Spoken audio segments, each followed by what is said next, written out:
Hello everyone, and welcome back to Gran Turismo 7. Today we'll be getting into a new menu book that was added in the update 1.40 that I've been covering over the last couple of videos in Gran Turismo 7. And yeah, this one is the World Touring Car 900. It's worth a 5-star roulette ticket. We got 3 races to do at Suzuka, the Nürburgring, and Autopolis. There's also a 4th one, not part of the menu book, at Trial Mountain, which will be cool as well. So yeah, that is the plan for today.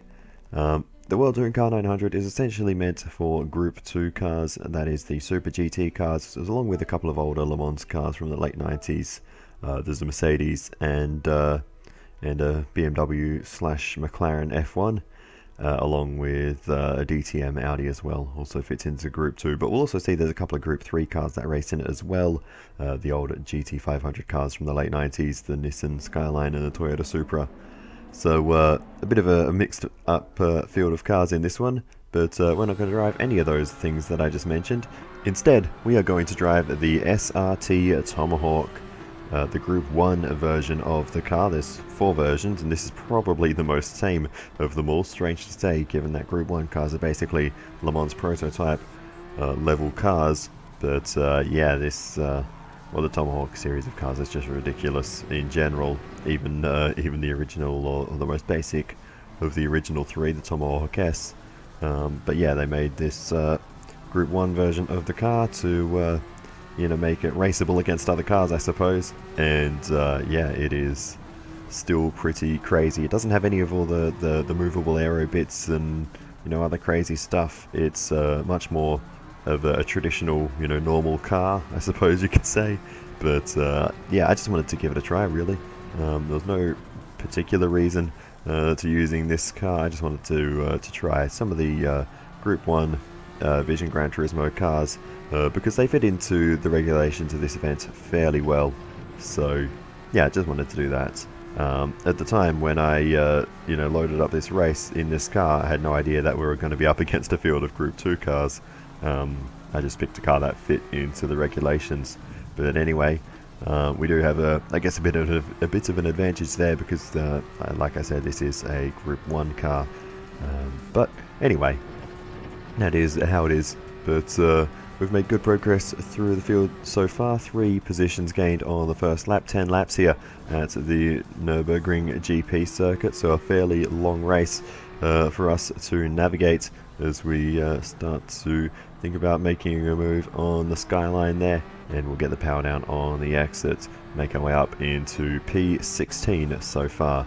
As we continue on, we have to move on quite a while before we catch up to the next cluster of cars, but they're all together here as we make our way down towards the first corner once again, and we might be able to go late on the brakes down the inside, and we just about will get it stopped, and we'll gain a host of places there if we can make one more around the outside of the left-hander here. Maybe we'll switch it back to the inside and we'll get it done that way and move ourselves up all the way into 12th position. So another host of places gained there, and there's more to come, as there's quite a few cars in the immediate vicinity right in front of us as we begin to make our way through the next sequence of corners down the inside of the old Castrol Toyota. What an iconic livery that car has.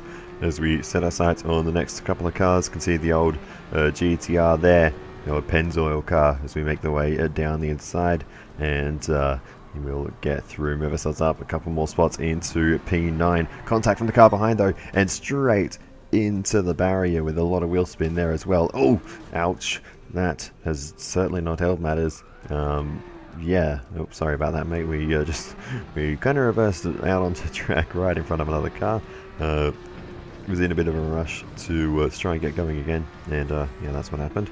But anyway, we're back down into P16 now, where we were at the end of the first lap. So yeah, we've just lost a couple of laps worth of work there, but anyway, we'll need to fight our way back through. Good run through here onto the back straight, and we'll move ourselves up another position into 15th. And we'll start to slice our way back through the field up into P14 once more. And as we start to we probably struggle a little bit with these corners in the first sector. That's probably just me more than anything else. The car itself is quite quick, both through the corners and on the straights. You can see here gaining a lot through that left-hander and make the dive down the inside pretty easily. So yeah, it's a tricky first section at the Nürburgring, but anyway, we're in 13th position now, and we're sort of getting closer to where we were before we had that little crash. The Nissan Skyline has dropped back a little bit since then, as we try and make the move down the inside. Bit of contact with the Mercedes there, but we'll get past, and we'll get past the GTR as well, move ourselves up back into 11th position. Still got a little bit more progress to make before we can get back to where we were. The Supra has moved up into the top 10 very briefly as we take that position, and as we carry on we'll eventually get back into 9th where we were before it all kicked off before. So back to where we were, and we're still not quite at the halfway point, so running well at the moment. We just need to keep this going. We'll come into the pits for our pit stop now, and a little bit of understeer into the wall there, but yeah, definitely in need of a pit stop in this race.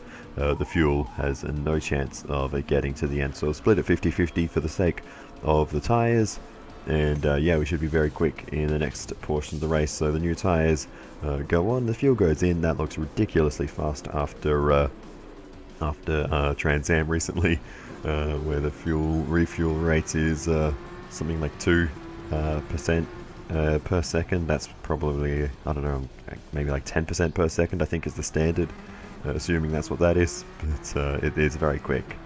But anyway, as we continue to race on, we'll start to make the move around the outside, and that's another position for us. Can we go full send down the inside? Not quite going to go for it there, so a little bit of hesitation as we are well down towards the back of the field. But a lot of these cars will need to make pit stops later in this one, so we will try and get through, because we still need to, you know, make up some time to the leaders. But yeah, I think almost everyone else will still need to make stops at some point later in this race. So I think we're in a reasonably good position, and we will be getting a bit of an undercut benefit putting the fresh tyres on now, and putting in some good laps while everyone else is still on worn tyres. A couple of them starting to enter the pit lane now though. We're up into 13th position, so still not quite as high as we've ever run in this race, but I imagine there'll be more coming into the pits. There they go. Not everyone though, some people pushing on for a little bit longer. The NSX there, and obviously not too bad on its tyres, or fuel potentially. I'm not sure what the limiting factor is for them, but fastest lap of the race as we move ourselves up into 9th position so far. So yeah, things going pretty well at the moment, and we've got a car in sight just up the road, so we'll see if we can catch up to them, and yeah, maybe be able to make the move. Now it gets to a bit of a tricky point where I don't know if these are, you know, slow cars that we've caught up to, or fast cars that have made their pit stops and come out in front. So we'll just try and get past no matter what, and hopefully we'll find ourselves at the front by the end of the race. Down the inside then, and we get the move done, move us up into 8th position, and again the next car on the road isn't terribly far away, so we'll stay and see if we can catch up to them over the next couple of corners, as we are rapidly closing in actually, and I'd say in 2 or 3 corners time we should be onto them as we work our way back around towards the end of the lap. We are looking likely to make the move here to the outside, and that's a lot of straight line speed on our side there, as we maybe go for the outside line there. A little bit of contact as we both decided to try and take up the same part of the road at the same time there, but anyway, we get through eventually, move ourselves up into 6th position through the chicane. We'll squeeze through to take P5. The top 2 were in pit lane, now just the 2nd place driver, the Belgian driver, just leaving pit lane now, so we've got some distance to catch up to them if they have just made their final stops, and we've only got 2 laps to do it. So we could very well run out of time in this race. We certainly have the pace, we've got the fastest lap, but we'll see if time is on our side. We're up to 5th position so far, as we have a little bit of a wobble there. That's certainly not going to help us, but anyway, we've got the car very close in proximity in front of us, so we'll see if we can make that move on the Audi that is right there. So the DTM car running well towards the front of this field. We'll see where the opportunity arises, maybe around the outside here. We're thinking about it, just can't quite get there, so we'll have to try somewhere. Okay, we just got completely off the road there and draw alongside on the outside. Bit of a unusual choice to make, but anyway, we did that and we've made it work and moved ourselves up into 4th position. Okay, the top 2 are in pit lane again. That's interesting. I'm not sure really what the situation is there, but either way, I'm not going to complain. Let's put us up into the race lead on the final lap. And all 3 of them, actually everyone in front of us pit, and a whole heap behind as well. So did no one put enough fuel in to get to the end? I don't know, but whatever has happened, it has allowed us to take the lead on the final lap. So we move on to the final few corners, and we've got a little bit of a margin even to the cars behind as we pull a bit of a drift through the final corner and blast off towards the line, and that's going to be race victory here at the Nürburgring in the Tomahawk VGT, this crazy looking thing. And yeah, that is the first race ticked off the list in the World Touring Car 900 menu book. We head off next to Suzuka circuit, another 10 lap race, so this should be a good one. So yeah, let's get straight into it and see how we go here. We're switching up cars this time, another Group 1 VGT. This is the Peugeot L750R. So yeah, the original Peugeot VGT, which I think was just called the Peugeot VGT, I said it in a couple of videos ago, I think it was probably one of the single worst VGTs at the time. I haven't really driven it too much in Gran Turismo 7, so I don't know if it feels any better in this game, but in GT6 it just felt horrible to drive. But yeah, we'll see if their second attempt at a VGT is any better. So far it's not feeling too bad. There's actually 2 versions of this car, the 500 and the 750.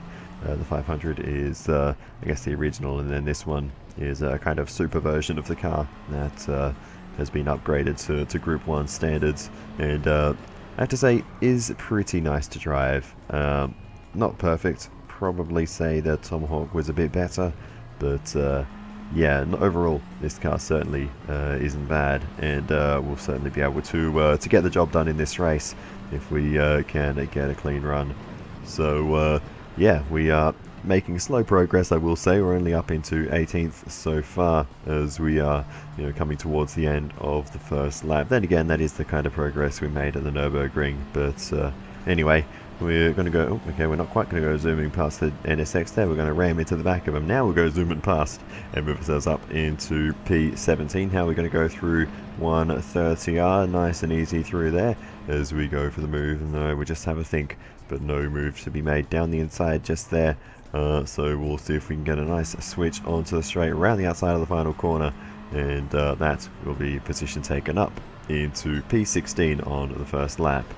We continue on, and we have a little Mercedes battle going on here. We'll go down the inside, and we'll grab a couple of spots there past the 2 CLKLMs and move ourselves up into 14th position with that little maneuver as we continue to race along the back straight. And we'll go zooming on through, easy pass there, and past the Supra. That's going to be another position up into 13th. So yeah, overtakes can be very easy or very difficult at this circuit with this particular car and race combination, depending on where you catch the other cars.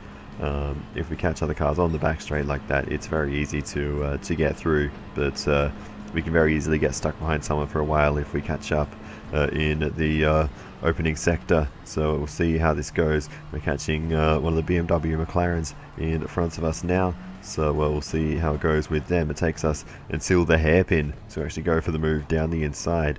and you will get that one done. Move ourselves up into P11. So yeah, it feels like we're making somewhat slower progress than what we did at the Nürburgring. Hard to really tell though, but we are getting through the field regardless, and yeah, we'll see if this can continue. We're passing plenty of cars per lap, to be fair, so I think we're only on lap 3, so no, we are actually flying along. Forget what I just said. We zooming as we're up into the top 10 now on the 4th lap of the race, and yeah, we are absolutely flying up into 8th position as we get past the old GTR through Spoon, and yeah, we're on schedule to have a good run here. Let's just say that. But as we continue on, pit stops made a bit early in this one, lap 4. They might have to do a 2-stop, so we'll watch out for that as we come into the pits at the end of lap 5 for our stop. And as you can see, we couldn't have stretched it much further, so yeah, fuel could actually be a little bit tight for certain cars in this race, I suppose. We'll just have to see what everyone else ends up doing, but we bring it into the box and get a fresh set of tyres on, as well as a healthy dose of fuel, and we'll run to the end on that. So hopefully we'll be in a good position by the end of it, as you know, we will have been undercut if anyone else stopped on that first cycle in the previous lap, but I don't think that's going to become a huge issue for us, as we've got another couple of cars in front of us now. We'll go for the move down the inside as we head into Spoon. The NSX tries to keep the fight going around the outside, but we'll be able to get through there and move ourselves up into 12th position now. So yeah, things are going pretty well. Got a Mercedes in front of us now, a bit of contact, and oh, they've gone into pit lane, we've gone into the pit wall, and that is not an ideal situation at all whatsoever, and that's dropped us down a little bit, as well, we'll get past the cars in pit lane, move ourselves up into the top 10 with that. But yeah, not an ideal situation in the slightest there. Just contact with the back of the Mercedes. I don't know if they were heading into pit lane regardless, but they ended up in there, and we speared straight ahead into the end of pit wall. Seems to be something I've done a little bit recently, but anyway, we might be about to make the move all the way around the outside of the anti-bank curve there, and we get it done, Yuki Tsunoda style, and move ourselves up into 9th position. So that was a nice move there around the Gyaku Banku curve, as they call it in Japanese. But anyway, down the inside, and that's a job done on, I think, is that the Group 3 McLaren? It might have been, as we move ourselves up into 8th position, and more overtakes to come as cars go through pit lane. We're up into P7. So yeah, still plenty of work left to do in this one. And yeah, still 6 cars left up the road, so we do need to just keep pushing, and hopefully we can get through the field to the front.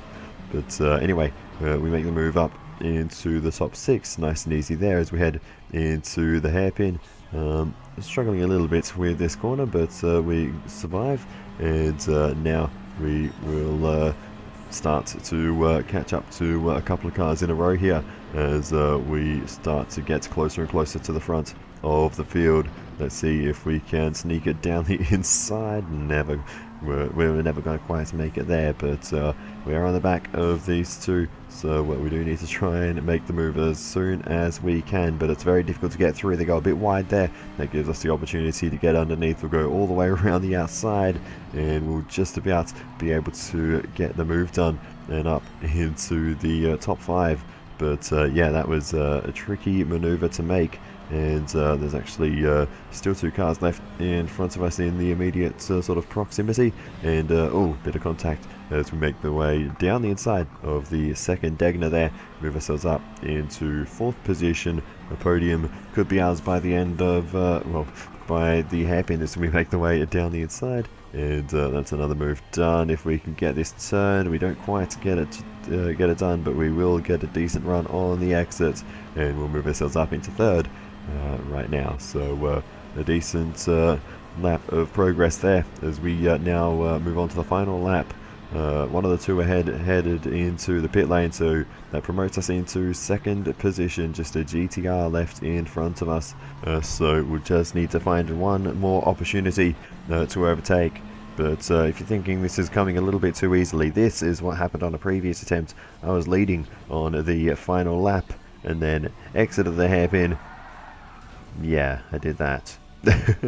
That's how easily things can go wrong. So let's hope that doesn't happen this time. But I just thought I would throw that in just for funsies. So anyway, we move on to the backstretch, and we've actually dropped even further behind by the time we get to this point. So we are going to need to do something crazy at the final few corners. Really great run through 130R. A lot of momentum here down the inside, late move, and we'll get it done and move ourselves up ahead of the GTR at the final possible opportunity, and we'll come home with the victory here, and we'll take it with just a handful of seconds to go. Goodness me, I didn't know if that was going to happen until we made that move. Yeah, that was a pretty tricky race actually. But anyway, let's spin this roulette ticket I got a while ago. I don't even know if that bit made it into the video, but it's just, you know, one of those daily mileage ones, and as we sort of tend to average with these 4-star tickets, it's 30k. So that's that. World Touring Car 900 race at Autopolis next. This is going to be an interesting one. We're going to use the Bugatti Vision Gran Turismo. Not a fan of Autopolis. Let's turn that difficulty down, and yeah, we'll see how this goes. I've already had one crack at this, and it was a really tough race. You know, more difficult than the previous two, simply because I don't know this track as well. So yeah, we'll see how it goes. But I have to say, this Bugatti Vision Gran Turismo, I don't know what the regular version is like, but this Group 1 version of the car is one of the most amazing cars to drive in the entire game, full stop. I absolutely love this thing. It just has... It's so hard to describe how much grip this thing has. I mean, we're almost making the move around the outside there, not quite, but we certainly could have, I think. But it's insane. When it's pouring with rain and you've got the full wear tires on, it still doesn't really wheel spin. You know, it's incredibly easy to control, especially in the wet conditions. It's just crazy good.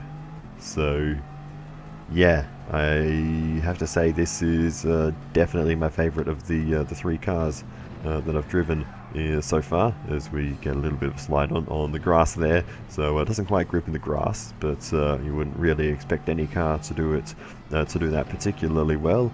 But anyway, we've moved ourselves up into 17th position so far, and yeah, we're just able to carry really good speed through all the different corners around Autopolis, and yeah, the grip is just so nice. It's just very, very smooth and nice car to drive.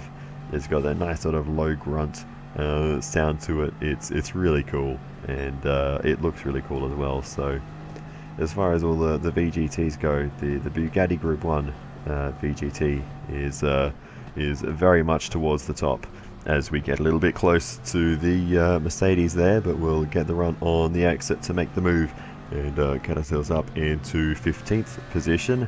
Got another Mercedes. We'll give them a little hello on the way past. Move ourselves up into 14th position. So not the first time we've passed 2 Mercedes, you know, that are running, you know, together on track. Not as close this time as they were back at Suzuka, but they're still one after the other in the order. As that we've got the Supra in front of us now. Make the move down the inside, and that's us up into 13th position. So yeah, this is going pretty well so far, but as we continue on, we will just continue to make more and more places, and yeah, this race is coming to us really nicely. So yeah, we'll see see how things go. As we look to the weather radar in the bottom right, you can see a little bit of rain approaching, so that is something we will need to keep an eye on, as we've got another cluster of cars in front of us that need some overtaking. So let's see if we can get a good run. I'm actually quite surprised that the Group 3 cars don't drop back more than they do in these races. To have those cars running up with these, I've actually tried to do that to get those GT3 or Group 3, the old Supra and the old Skyline there to be competitive with the other GT500s, and they just aren't. So I don't know what the game's done to those cars, even with the upgrades. Yeah, I don't know how they've sort of helped them keep up. That's kind of interesting to see. Maybe it's downforce actually, because I know that can make a big difference. So you know, maybe they've just piled on the downforce. I'm not sure, but however they've done it, they have plenty of speed as we try to make the move to the inside. Can't really get through there, so we'll have to just be patient for a little bit longer and go around the outside of the Skyline. No room there, and we find ourselves off through the grass as we head under the bridge, and now just a couple of corners to go. But look at that weather, so we are going to probably box at the end of this lap, and yeah, that we'll put the intermediate tyres on for the next portion of the race. Nice and steady into pit lane. We still probably overrun that a little bit. It's such a tight and slow pit entry here at Autopolis. It's very, very difficult to get that right.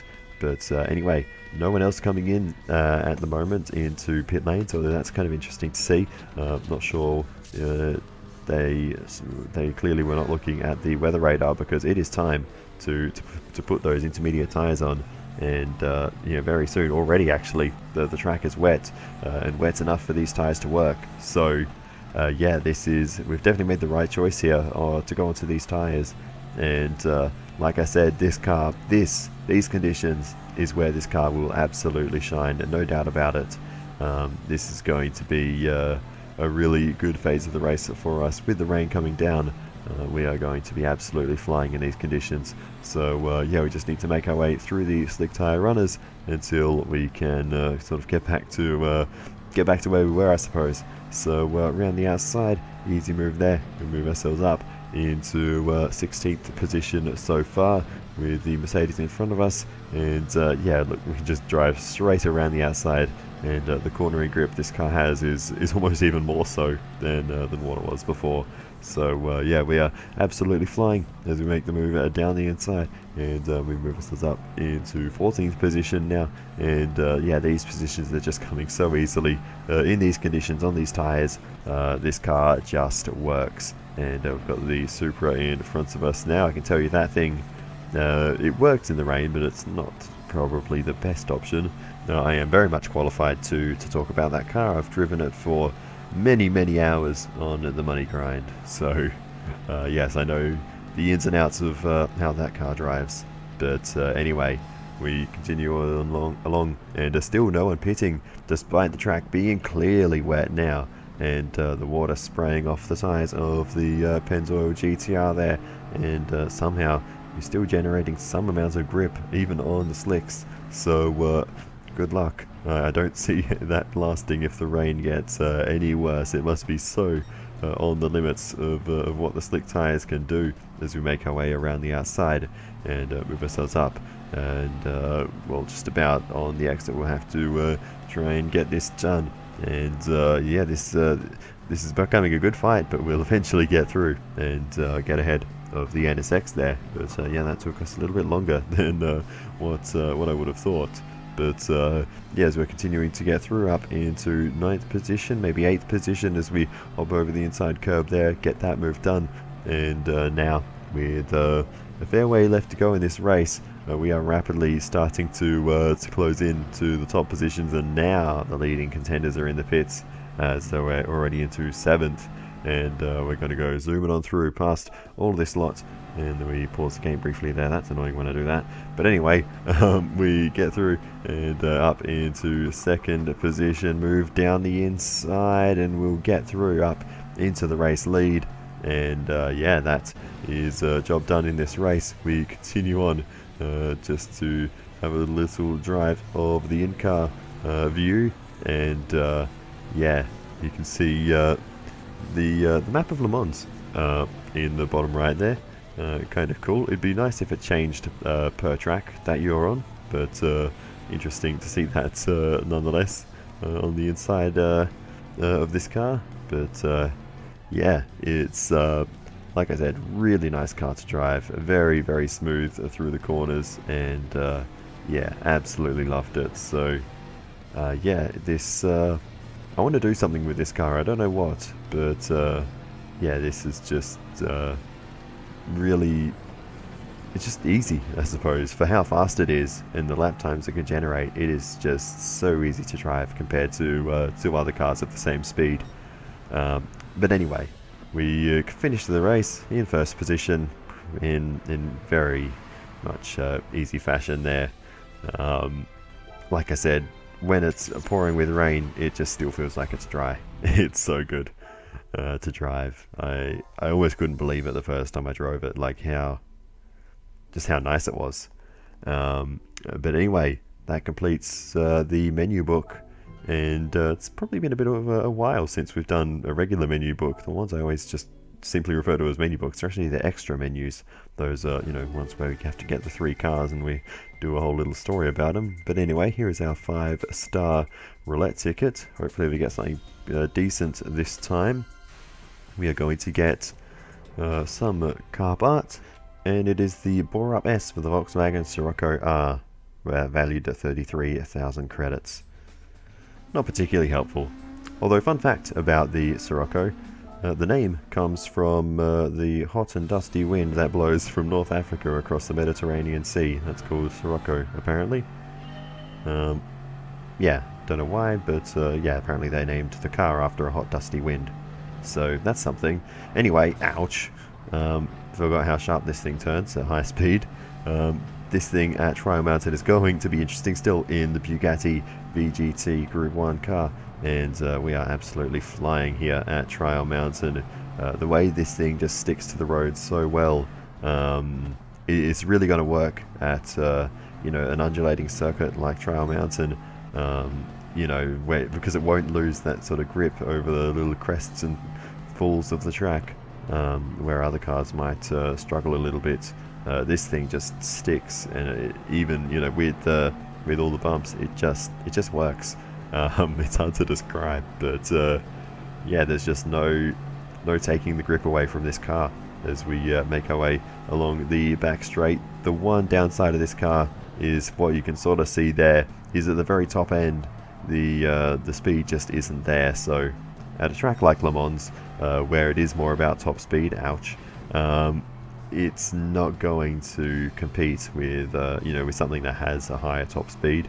But for more compact circuit racing and just general purpose, it is, wow, that is very high closing rate, and that is a precise example of what I'm talking about. It can just carry so much cornering speed. It is insane. So yeah, absolutely love this thing. But anyway, as we make our way around the outside, we'll be able to move ourselves up into 14th position, and we'll see if we can get past the other Mercedes now as we try to look for a move. We'll go down the inside, and that's a job done up into P13. So a good progress in this one. Of course, again, we need to make a pit stop at this 10-lap long race as we get past the old Supra there, as we head through the big back straight tunnel. And as we carry on, we'll start to close into more cars ahead. Tried to skim it around the outside, misjudged it slightly, and again made contact there as we're up now into 11th position. Got a few more cars in front of us, so we'll be able to make a few more spots. We should be able to get into the top 10 as we make our way down the inside, and we get the move done, and well, get a good exit here. That's another position up into P9. So we clipped the inside wall there, but yeah, we're more than halfway through the field as we close into the old Pennzoil GT car. We'll make the move around the outside on the exit, and we'll have to compromise the final corner a little bit, but we're through and up into 8th position now. So good progress in the first 3 laps, but they start getting a bit more spread out further up the field. A nice run onto the back straight though there, and we'll be able to cut underneath. That's 7th position for us, and there's a few more cars within close proximity, so we will stay on board and see if we can get past this lot in the near future as we head along the back straight and into the braking zone. And let's see if we can get through. Not quite able to do anything there, but on the exit we'll get the traction. Won't find a way through just yet, but eventually through the next few slight corners we'll be able to get through, move ourselves up into P6 and soon P5, as we're going to go for the outside move, get it tucked in underneath and get the power down. Still can't move ourselves up another position just yet. It's going to have to be into the final couple of corners, these reprofiled corners from what has been the traditional layout for a long time. So it's still weird to me to do those final 2 corners because it's just so different to what has been there in the past. But we still haven't been able to get past the BMW/McLaren car there. That's the McLaren branded one. But yeah, this is becoming a bit tricky as we can make contact at that first corner, slamming into the back of the car in front, because we can basically take that corner flat out. It's not a braking zone at all, and I think I've turned the difficulty down a little bit too much for this one. I think we could definitely get away with running a higher difficulty, but I think we're still just left on the medium one from Autopolis. But anyway, eventually we head into the pit lane for our pit stop, and we get a new set of tyres on, as well as loading up with fuel again. This is one we have to split 50-50, of course, to get the fuel in, and of course that helps split the tyre wear evenly between the stints as well. So yeah, we stop at the end of lap 5 of 10, and we'll fill up with fuel. This will only take a few seconds, as always, in these regular career races, and we are back out and racing once again for the rest of this one. But we've dropped into P12, which is probably the highest position we've come out of pit lane so far. But anyway, still plenty of work left to do in this one. So as we continue on, we'll start to try and make the overtakes again down the inside. And we get through on the GTR, move ourselves up into P11 as we head into the tunnel. And as we continue to carry on, of course, everyone else will start to make their stops in the later stages of this one. They're clearly not clever enough to split it 50-50 for the sake of tyre wear. But regardless, that'll help us through the field and up into P6 now. So oh, not quite. They do jump around a little bit when they come out of pit lane, because they sort of teleport forwards to pit exit. But either way, we were able to get through and up into P5 in the end, with those pit stops being made. Again, slamming into the back of the car in front through the high-speed sequence of corners there, and now we should be able to make the move down the inside into the left-hander, and that'll get us up into, well, not quite, we'll have to slot in behind for a little bit longer, as we're going to make the move now. We'll try again down the inside into this hairpin corner, and this time we get through and move ourselves up into 4th position. So just 3 cars left in front of us, the podium runners, and still quite a few laps to get this done. Still 3 laps to go in this race, so things looking pretty good so far. We just need to keep pushing as we try and skirt it around the outside, and we get through without contact this time. And now you can finally get a sense of how much speed we can carry in comparison into turn 1 and still make it easily. So yeah, as we tip it in to the final complex, last lot of pit stops are being made, and this should put us up into 2nd position. Still the Chilean driver out in front, so not sure what they're doing in terms of pit stops, but we should get up into P2. We're very close, and we will by the time they get up to racing speed once again, as we're still struggling with turn 1, but still up into 2nd position nonetheless. And very soon we should be able to take the race lead. Bit of contact there as we are pushing them through around the outside though, and that's job done into the race lead. And we should just be able to now push on to the end without too much further bother. But yeah, we are going to take this one home reasonably easily in the end, just because of how awesome this car is, and potentially because I left the difficulty turned down after Autopolis. But regardless, it's been a nice race here at Trial Mountain. We'll cross the line to take the victory, and yeah, that will just about do it. That is all the World Touring Car 900 races now done and dusted. The menu book is finished, so that's really all we can do in this episode. We still have the Red Bull X 2019 that we need to buy for the other extra menu, but we'll do that at a later time. Get 100,000 credits from a 3-star ticket. Goodness me, that kind of makes up for the other rubbish ones. That's kind of crazy. But yeah, at the moment we can't actually afford the Red Bull X29 competition to even complete the menu book. So we can't do that in this episode. That'll have to wait until next time. But for now, that is all. So I will say thank you so much for watching all the way to the end. I really do appreciate it. Please feel free to give me some feedback in the comments. It is always very helpful. And other than that, I'll see you in the next one, and goodbye.